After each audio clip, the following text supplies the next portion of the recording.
Hey friends, welcome to the Rhythms for Life podcast, where each week we talk about rhythms for building resilience so you can take charge of your mental, spiritual, and relational health. These ideas come from Rebekah's best-selling book, Building a Resilient Life, How Adversity Awakens Strength, Hope, and Meaning. So grab your copy, invite your friends, and let's build resilience together.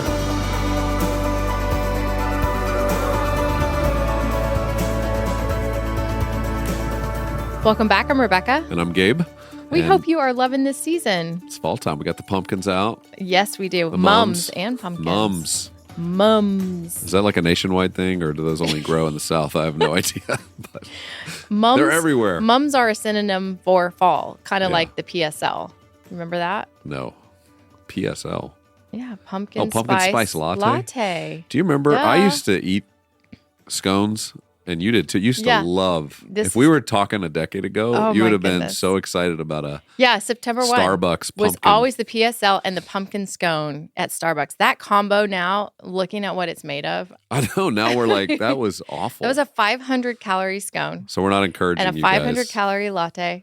These are habits we've had to break. They've died hard. Sadly. It is sad because it did taste good going down. Well, it did then. I don't know. I think my palate changed a little. So in the fall, I still love like a spiced fall cider donut that's crispy on the edges. Okay. You know, we get them at the fall festivals here. Yep. Speaking of fall, like get one of those. Get those like crispy edge fried. What do you like donuts to drink? That pumpkin on the inside. What's a warm drink? Because you've moved to a lot of iced coffee. I know. I don't believe coffee should ever be consumed. That's not hot. So well, I don't agree. I know. But do you do a warm drink? Okay, now? so my favorite summer drink is iced lavender oat milk latte. Okay, so it's so diva. I but know. Hot. We need what's a hot drink you're going to start drinking? Didn't we have a hot last week? It was like a hot salted. I do love salt and sweet. It's like a hot salted caramel latte or salted vanilla latte. Right. Oh, it was this Hank's place in town that's just opened a little food truck and a coffee truck and a brick and mortar. It's amazing. Rebekah and I do little this dates. is not an ad. This is just a full on. I loved it.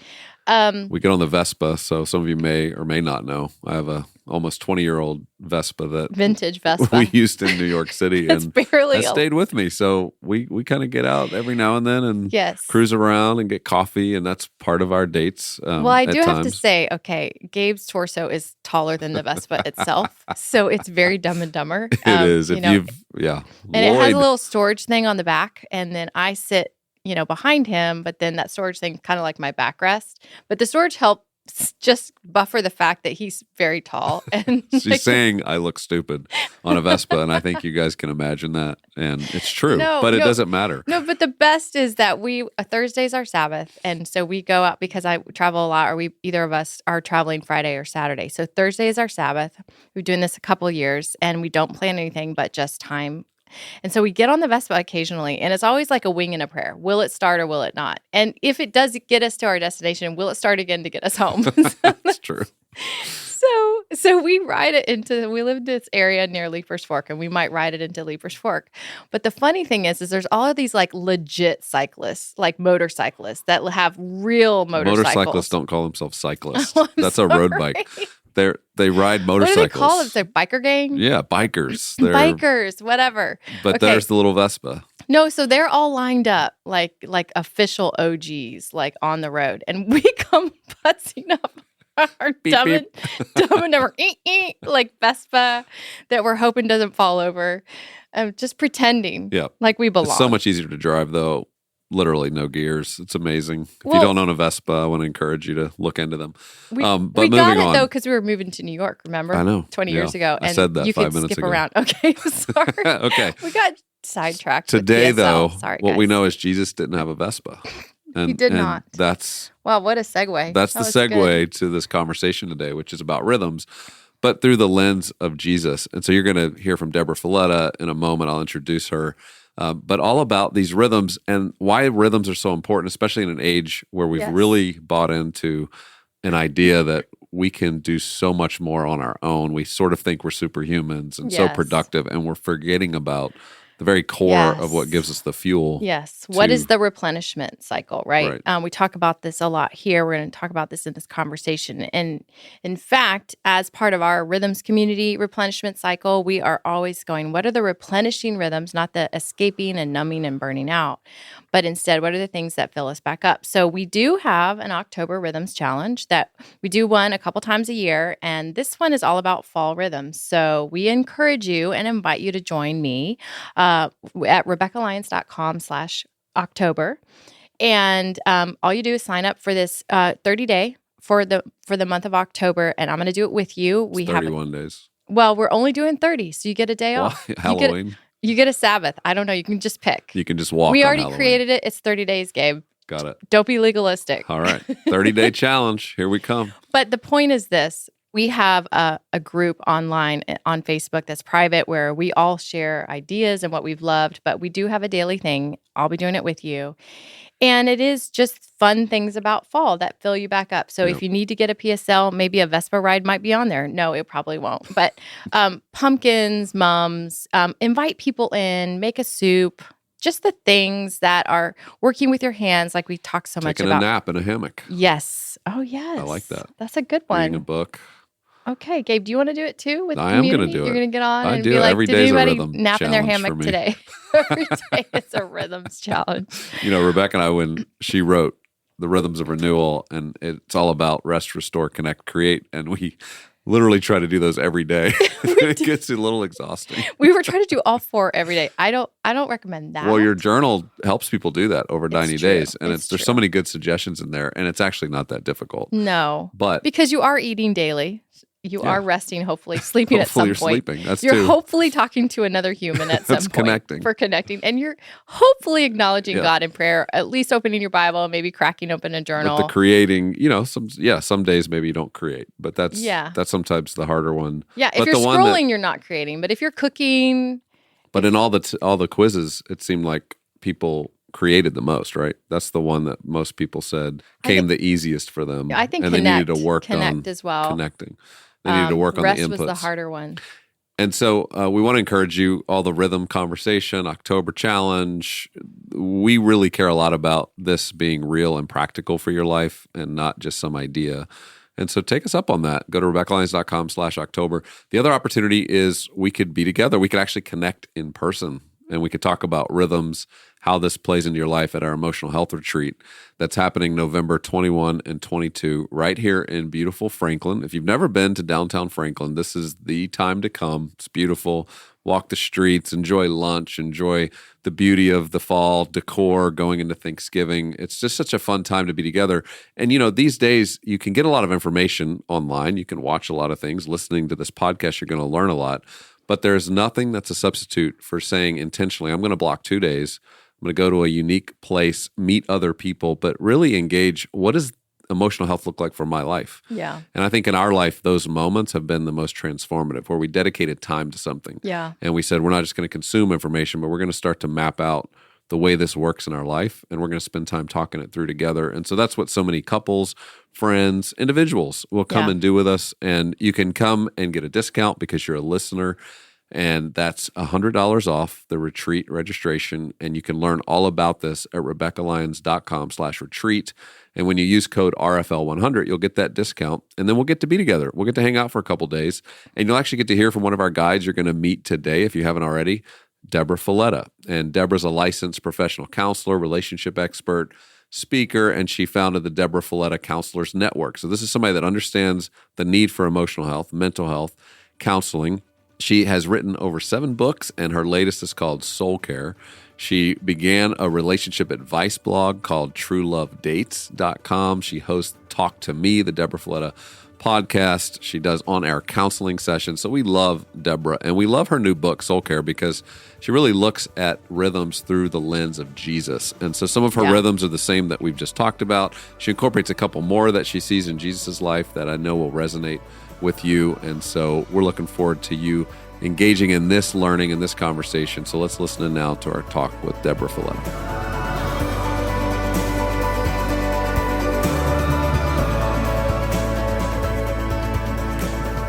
Welcome back to the podcast, Debra. We are so blessed to have you today. I am so privileged to be here. I love you guys and I love the work that you're doing.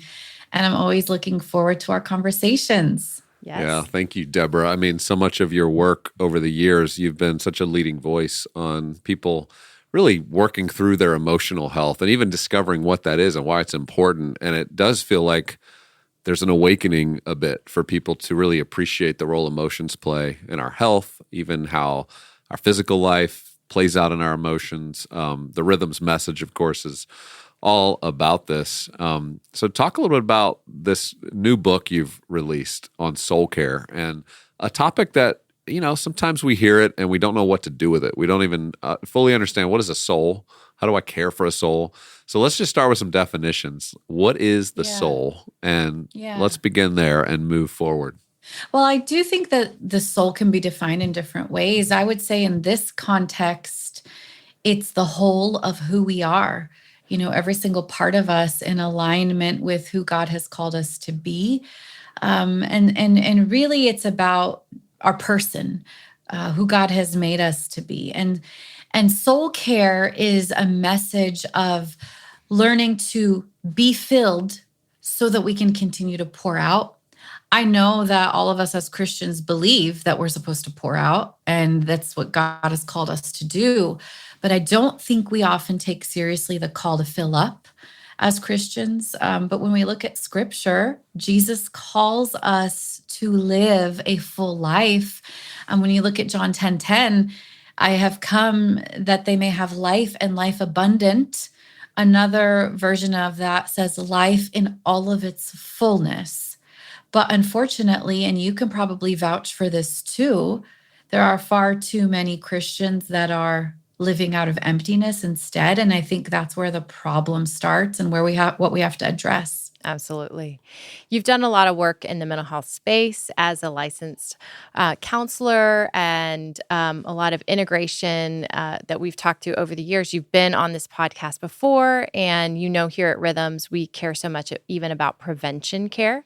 And so I love how you're addressing how to normalize this. So often we just live the life we're living. We don't know why we're getting all these negative results. And then all of a sudden the house is on fire.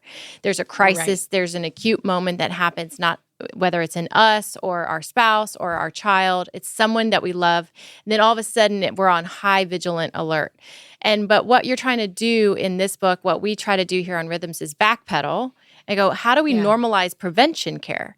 And so one way you do this in your book is you talk about you're modeling the life of Jesus. How did he embody a gospel that he's inviting us into when he's talking about the kingdom, when he's resting, when he's walking, when he's eating, when he's dining, breaking bread? Like God himself gives us a picture of what a full life looks like.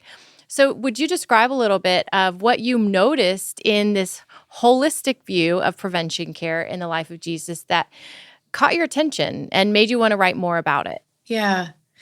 Well, I'll start by saying what I've noticed around me. And that is a lot of burnout and unhealthy rhythms and habits and mental health struggles and crisis and breakdowns and anxiety and depression. And those things are signs that we need to pay attention to. I think what you talked about a little bit ago, Gabe, is that people are finally coming around to mental health. But the unfortunate thing is, I think they're coming around because they've broken down. Mm-hmm. Like, you can't ignore it once the breakdown happens, once you hit that wall. And I think more and more and more of that is happening all around us. And people are finally like, wait a second, I do have limited capacity. Wait a second, I can burn out. Wait a second, I can struggle and hit a wall. And so we're finally paying attention to it, I believe, out of necessity. And what was fascinating to me about Jesus is that though he was fully God, he was also fully man. And he honored the limitations of his human capacity. He chose to honor those limitations. And how much more do we need to honor the limitations of our human capacity? But we don't.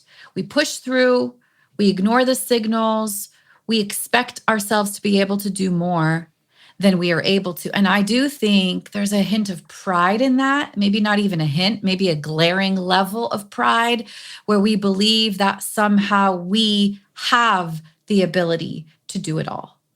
And so I think a lot of this starts with our belief systems. Like, where did this begin? And why do we find ourselves empty and burnt out and depleted? Why do we find ourselves in this cycle of giving too much, setting too little boundaries, having too much on our plate, talking about how busy we are, struggling with sleep? Why? Because, soul care unpacks the 6 rhythms that Jesus practiced to care for his soul. But before we get into the 6 rhythms, I really spend some time camping out on our underlying belief systems, because I really think that's what fuels why we do what we do. And you guys are going to find this really interesting. I'm doing a podcast series on my podcast.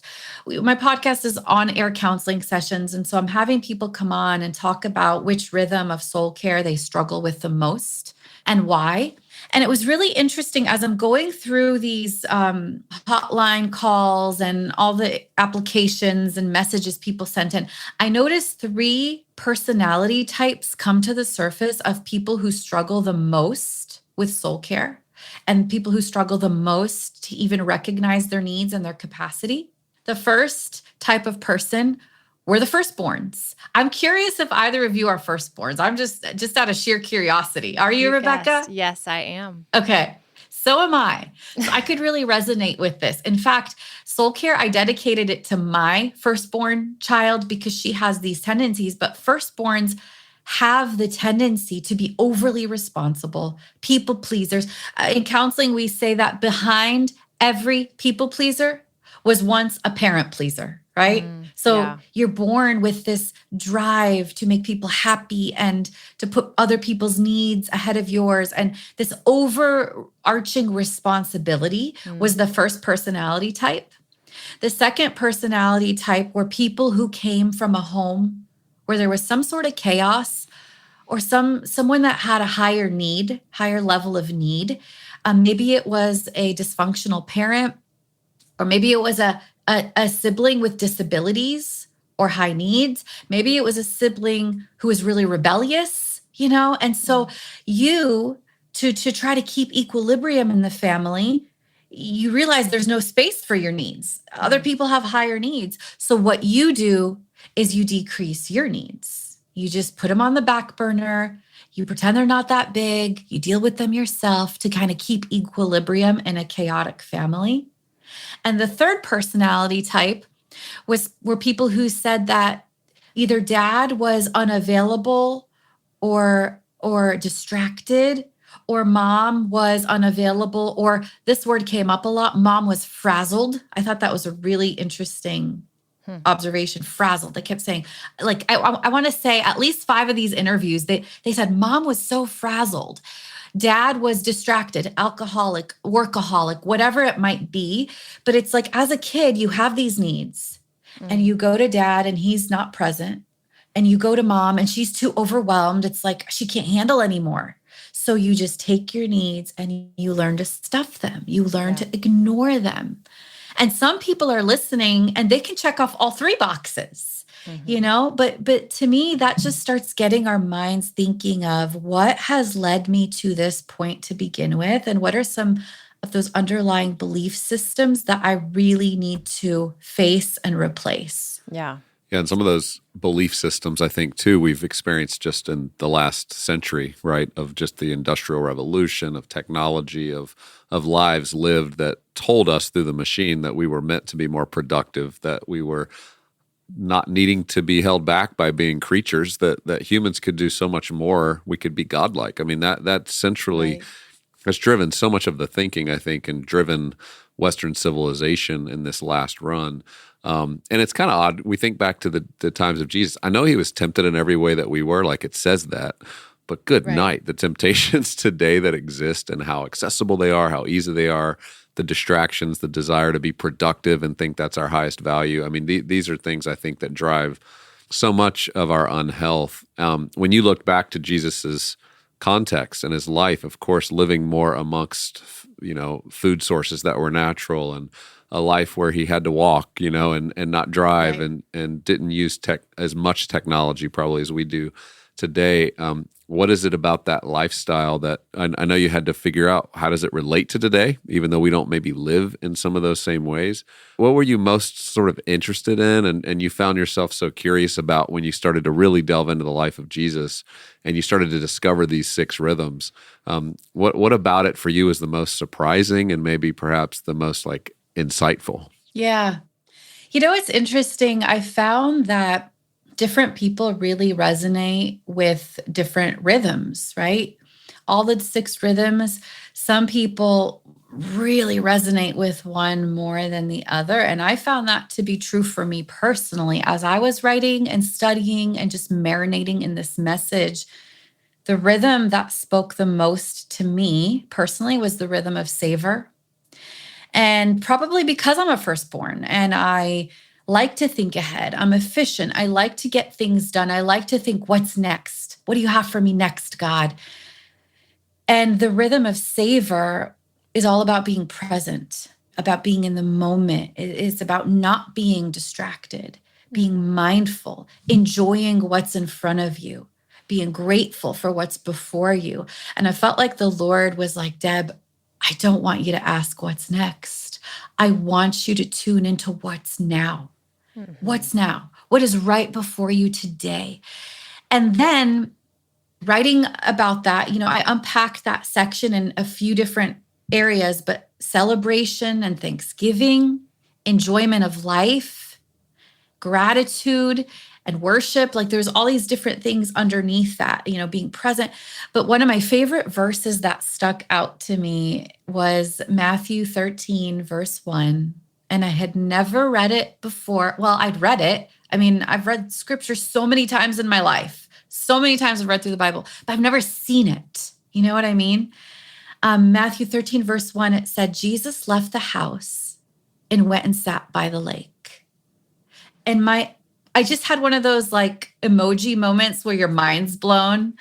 Like, why is that even in there? Like Jesus left the house and went and sat by the lake. And just for me, I love the ocean. I love it. It's so filling to me just to sit by a body of water and to breathe in and just allow every sense to connect with God and who he is and what he's doing and how powerful and mighty he is. And I could just imagine Jesus in that moment, truly savoring life. And to know that he carried so many burdens. Like he wasn't without burden. He had the burdens of the future on his shoulders in more ways than we could ever imagine. Yet he was able to be present in the moment with his disciples at a meal, in celebration. And it was just such a powerful challenge for me to just live in what's now. And I've really been practicing that so diligently ever since I wrote that section of the book. But I feel like that was truly the section that God wanted to get my attention with. Do you mind listing a couple of the others? I know you don't have time to delve into each, but just so that someone can hear it and go, okay, I want to, that resonates. I want to go grab that. Yeah, absolutely. The rhythm of Nourish is the first one. And it's not first because of any reason, but it's just the first one that caught my eye. And like you said, Gabe, it's about our nutrition, our hydration, and our movement.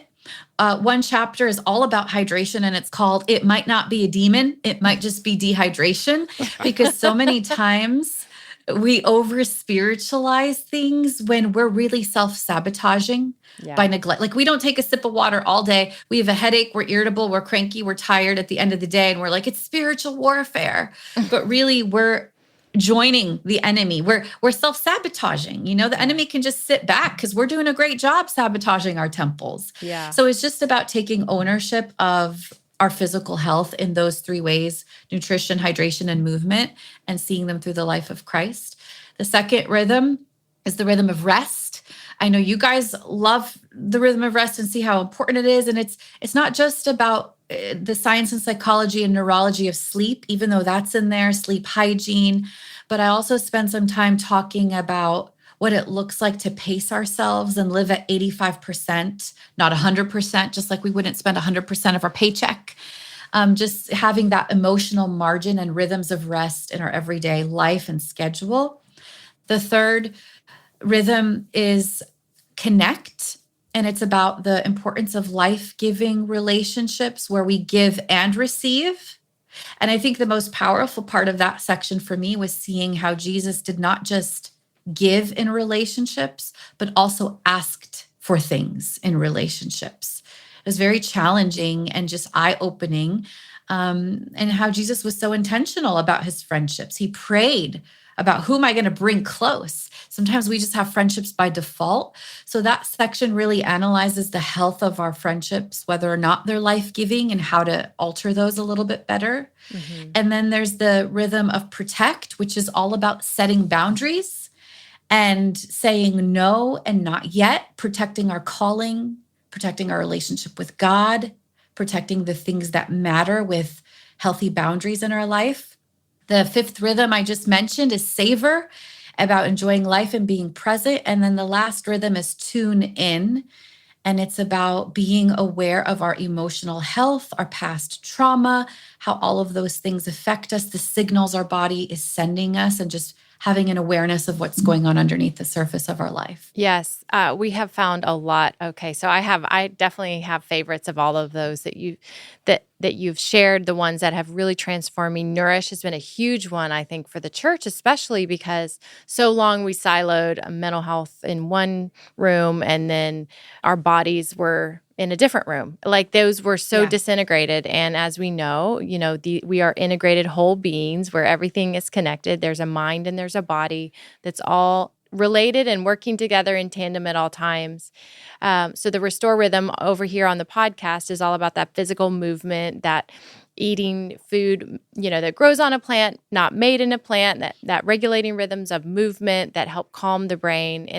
But what I'm loving is that these do go back to, an era that looks different than it does today, right? Yeah. Even Jesus in that first century, how he walked, how he moved, agrarian lifestyle, communal practice was normal, right? There was no even affluence to have personal space. Everyone lived in I'm small. from the Middle East, so I totally get that for sure. Preach it. And even just the value of a household of faith, right? Like extended family is living together, and you're outside so much because you don't have big dwellings. I love the fact that you tell us exactly where from the Middle East you're from, and what of that did you draw from as you were writing?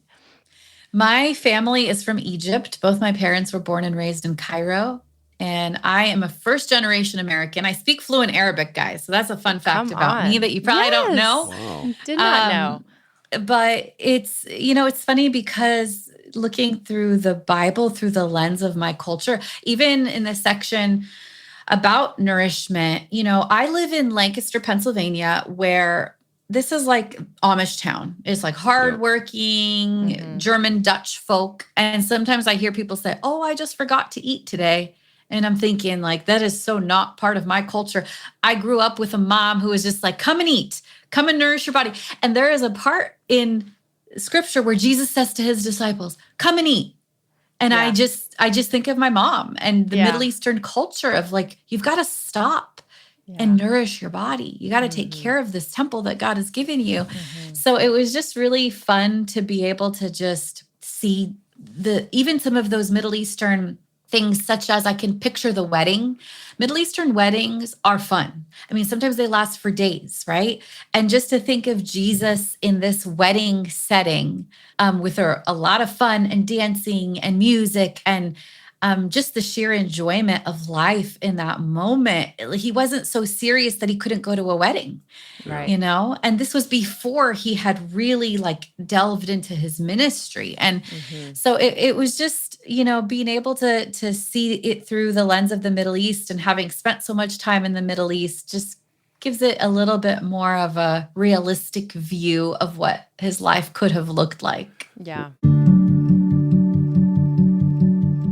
Well, we're excited to share with you an incredible opportunity this October for your family as we move into an election season at THINQ to help you think well and help your kids, maybe it's your small group, your community, your friends, to think well about this election season. We're creating an event that can happen in your living room or around the dining room table called Let's Talk Politics. And we're going to give you access to 4 talks that we've curated specifically for you to come together, watch them for 9 minutes on our smart TV app, and then have a very valuable conversation amongst one another about how can we think well about politics. I'm so grateful for this conversation and the opportunity to be led through this and guided through this. As we know, our political views can be so polarizing, even with friends and family and people that we love, because we don't listen to one another. We don't hear the felt needs that are coming behind those opinions.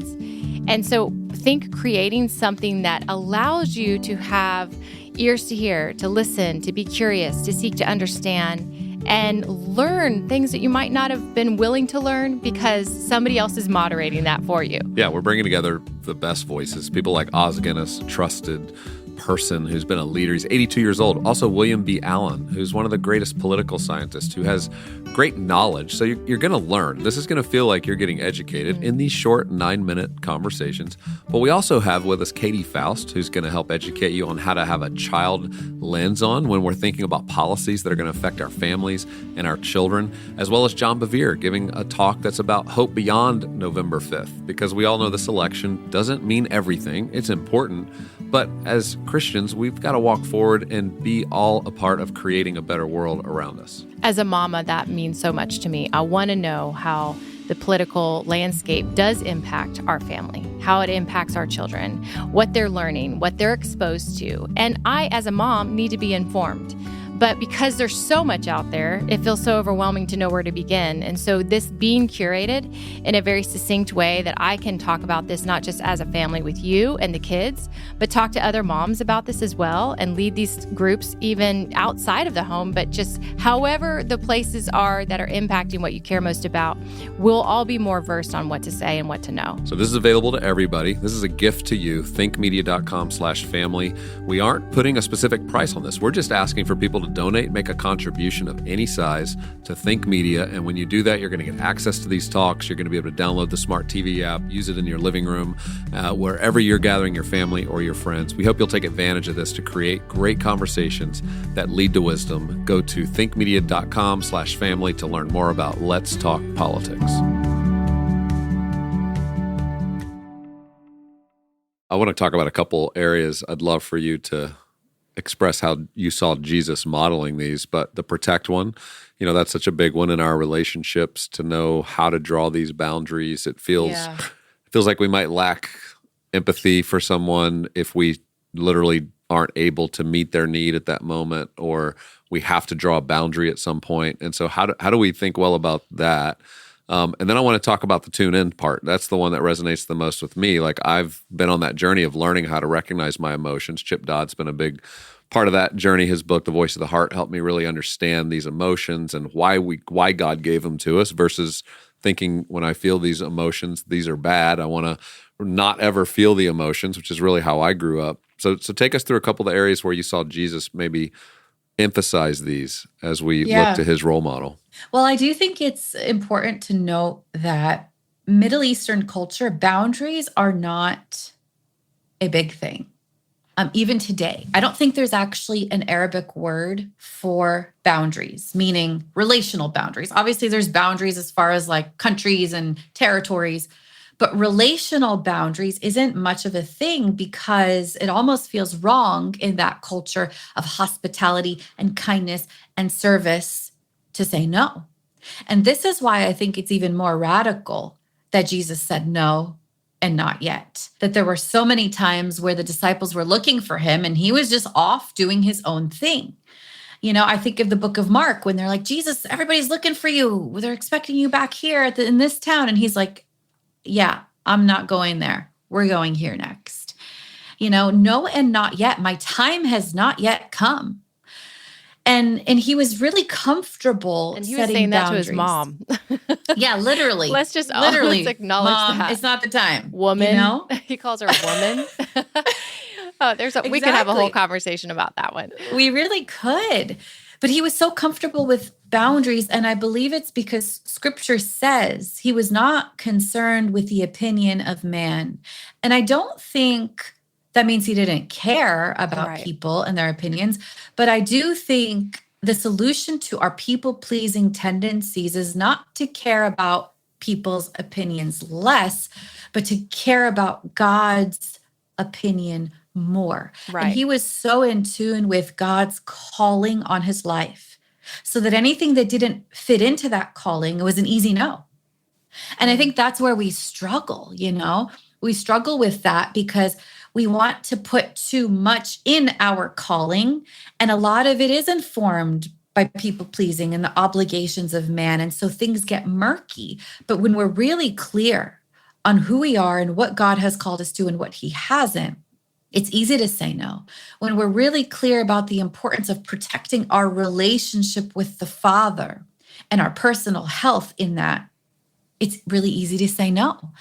And so it was really beautiful just to watch Jesus navigate boundaries, but be so loving and kind, yet so clear and called. And it just challenges us to want to be more like that. It challenges us to look at our life and really see boundaries as that circle of protection we draw around our calling so that we can effectively do all that God has called us to do. That's great. And we saw him model boundaries as unto the will of the Father, right? So just to kind of clarify, that conversation was the wedding at Cana. His mom says, it's time to turn this water into wine. And he's like, wait a minute, woman, my hour has not yet come, because what he's acknowledging is like, there's a greater mission that hasn't been unveiled yet. This is not revealed yet. Is this going to be revealed with me turning to water? But even in his kindness of going, he's starting to distance himself as under the covering of Mary and Joseph, but now the Messiah and the Son of God that will be revealed. So he's respectfully just acknowledging that with her, and then still honors her, still does the miracle, does what he's asked, but also starts to talk about family in a different way going forward. And I thought that was so remarkable. So it's not disrespectful. It's not defiant. It's more just going, but the will of the Father. I'm here to do the will of the one who sent me, ultimately. And so every boundary that he created, even in the Gospels, was to get away with the Father, to retreat to the mountain and pray, to get by, like his solitude with the Father was such a high value to him that no matter what the people were asking for, they never could interfere with his one true source that he was then pouring out. And I love how he modeled that, because it's not a rejection. It's an attention and attunement to his heavenly Father, knowing that that's why he was here. And I really see him getting away so often. We know that the Garden of Gethsemane was a place he frequented often. The disciples knew, okay, we can't find him. It's probably at the garden. And to know that high levels of pouring out require high levels of filling up. Yeah. He knew what he was called to do. He was Jesus, and he had so much to do, yet he was so aware of the need to be filled. Yeah. And I think we're all aware of all that we need to do. We got our checklists, we got all the things, but I don't think we're aware of the importance of filling in order to be able to do. Sometimes we feel like it's wrong or selfish, or we feel guilty. And that's what goes back to our underlying belief systems, because if we don't get those right, we can just try to practice these 6 rhythms, but we're going to keep defaulting back to old roles and old belief systems that are rooted in trauma, not rooted in God's truth. And so that's why I think Jesus was so good at it, because his belief systems were aligned to truth.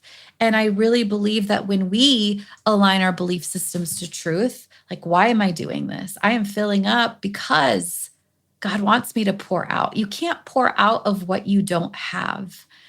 And so I think we just need to be acutely aware of our level of fullness each and every day. Yeah. Our culture talks a lot about self-care. I mean, that's a term I think a lot of people have heard, taking time for yourself. Is there a difference between what we hear a lot about with self-care and soul care that you would emphasize is more important about soul care? I believe there is a difference. I'm not a self-care hater by any stretch of the imagination. I'm all for a mani-pedi or a long bath or whatever it is that makes people feel good. But I also believe that self-care is superficial in the sense that it's trying to deal with a pain point quickly.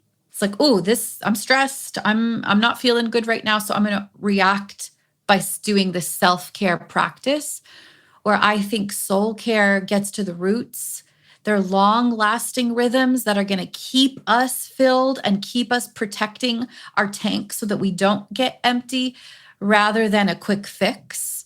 I also think we need to differentiate, because what some people think is self-care isn't actually self-care. In one chapter of Soul Care, I talk about how we tend to run to empty things to numb us rather than face what's actually draining us. Think of all the things that we run to, from Netflix to YouTube to our Target shopping app to substances like alcohol and vaping are running rampant in the church because people are trying to get off the edge. But the question is, why am I always on the edge? Like, I got to start figuring that out first. And so we run to these empty things to fill us up, but empty things can't fill empty people. And so just really being aware of, what do I do as a default now when I'm stressed, overwhelmed, feeling empty? And then how do I start integrating these healthy principles instead? Because they're long lasting, they're not temporary. Yeah, there's a difference between numbing and escaping versus nourishing, revitalizing. And sometimes when we get away, it's like the extreme of like high intensity, high performance, and then high escape and high numbing out.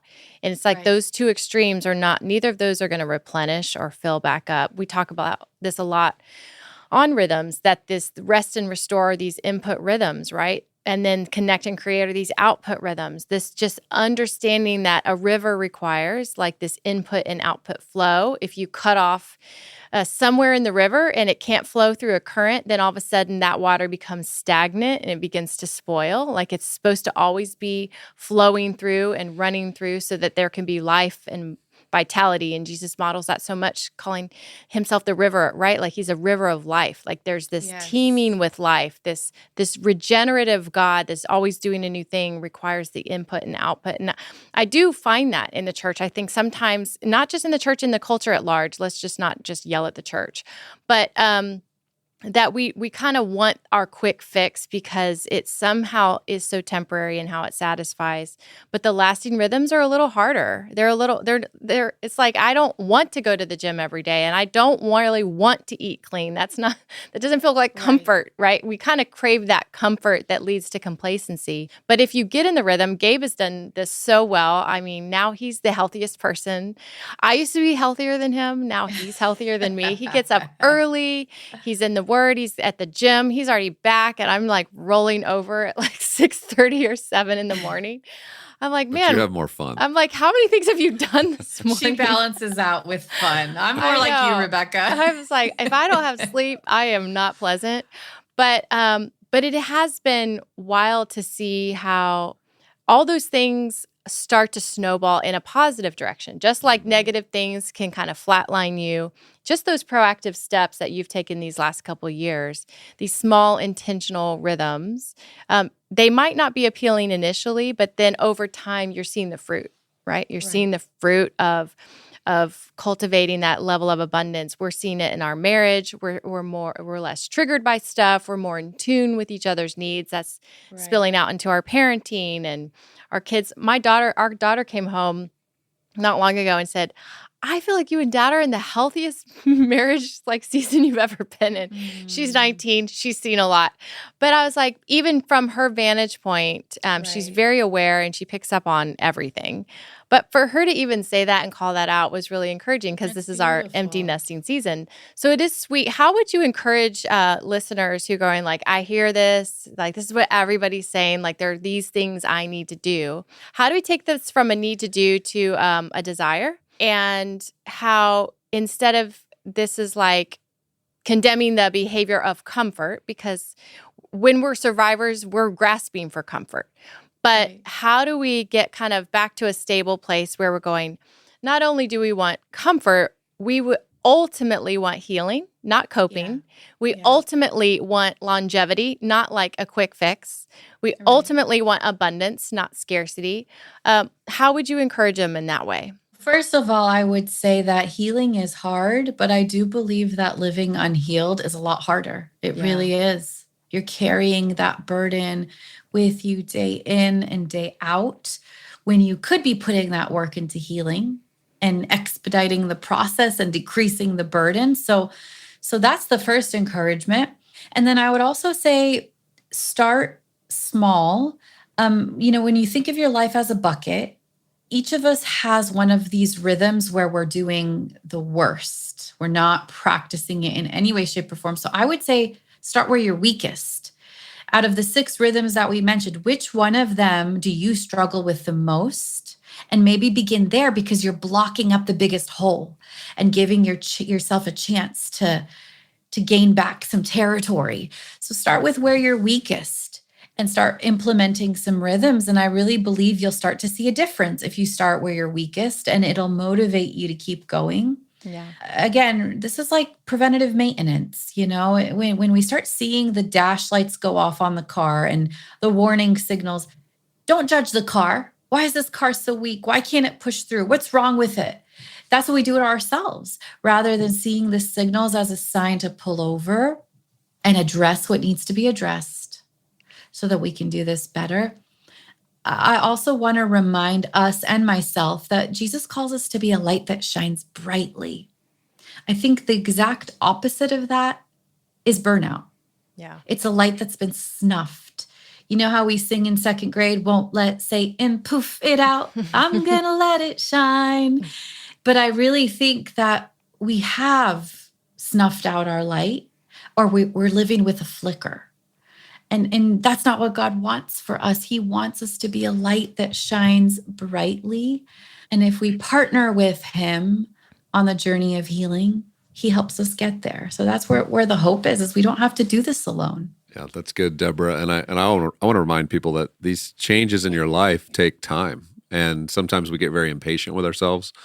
You hear a message like this, you're like, yeah, I need to change everything. And if in 2 weeks your life hasn't changed dramatically, you're discouraged again. And we just can't do that. We need to understand some of these rhythms changes could take a year of planning out and saying, okay, I've got to get out of some commitments. I'm going to have to change some things I've already said yes to. I have to fulfill obligations. I want to change the rhythm our family lives into every day, every week.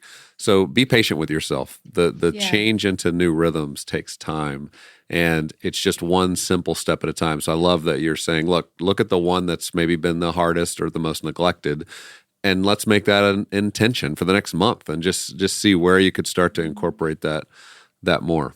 Yeah. And I really think if you're struggling and stuck, that may be a sign that there are some serious belief systems underneath the surface that are holding you back. Yeah. And that's where I would recommend working with a counselor to help you unpack some of this stuff, look for patterns, see where trauma might be holding on to some of what you're doing in the present so that you can break free of those belief systems and begin to do it differently. Yeah. Well, Deborah, thank you for being with us today. Thank you for always just continuing to cultivate new ways for us to approach our emotional health, our physical health, the way we're relating to others, and our relational health. And I hope everybody listening sees this soul care resource as just a way for them to keep deeply considering rhythms, some new language you've brought to the fore here, as well as to see it in the life of Jesus. I think for all of us, we want to be more like Jesus, and I love that you've done the work to help us maybe see some things in Scripture that we hadn't seen before around the rhythms message. So thank you for being with us, and thank you for your continued great work. Thank you guys for having me and for always leading the way by example. Appreciate you guys. Same. Great to have you, Deborah. Thanks for being with us. So after all that, I'm just curious, do you think Jesus would have drank a PSL? A pumpkin spice latte? I don't think so. But if the pumpkin was from the ground and someone had like a dairy cow nearby, and I wonder if there was coffee then. Do you think? Surely. Yeah, I'm sure there was.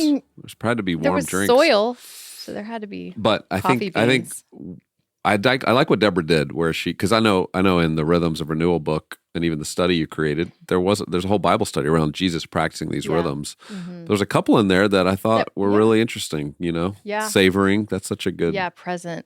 Being idea. present. Come on. That was The so protect boundaries in relationships and tuning in. I mean, anyway, it was just great. And I hope this encouraged you to see that this was modeled in Jesus's life. And Yeah. it might be, I think I would argue it's getting a little harder to model some of these rhythms today, but it's not because we don't have the ability to. Like our technology actually was designed originally. I mean, if you look at the beginnings of why technology advanced, it was to give humans like a work week that went from like 6 days a week down to 4 days to maybe 3 days. And while we could do that today, it's amazing how we just fill our time back up with more work, Right. more production, more things. And so her point that you got to get to these underlying values that you've bought into that are kind of the idea and the spirit of the age to really get back into rhythm, I think's to me the most convicting and important. Yeah, because actually don't think they're hard to get back into. I mean, do you think they are? Do you think it's impossible to get back? Say No. we didn't have screens. It's not impossible. I'm just saying we've moved into this new time in the world to where our screens are they're a big part of the problem. I know. But the underlying belief system that we should do more, that life's Yeah. about up and to the Yeah, right. that's a good It's point. about influencing more people or making more money. I mean, those to me are the underlying ideas Yeah. that drive all this activity that ultimately disintegrate the human self. And, Yeah. we're arguing to let's recover that. Well, yeah, we are hopeful over here that we are rewiring and retraining our brains, that we are getting healing. Like our goal here is that we get back. Yeah. We get back to being human. I mean, if God still makes us as, in our mother's womb, the same way he did for the last centuries, right? Then we come into this world and then it's up for grabs at that point. So let's rebuild a life. Let's encourage each other to do that. Let's practice these things. And one of the ways you can do that is in the community. Literally right now, here in October, you can take the challenge, the Rhythms Challenge, go to RebekahLyons.com/October. Learn all about that and know that you're not trying these alone. Throw in a couple of these rhythms that you heard Debra talk about today, and let's do these rhythms together. And then you also can join us November 21 and 22. Go ahead and plan for that. Invite a few friends and come join us. Take advantage of that discount with code RFL100 at RebekahLyons.com/retreat. And we'll get to meet you in person. We'll have fun. We'll joke a lot. We'll ask some pretty interesting questions of you That's too. That's a promise, guys. You heard it here. Gabe And says we'll joke a lot. We'll joke a lot. It's going to be fun. And we hope to see you in Franklin in late November. I hope you have a great week.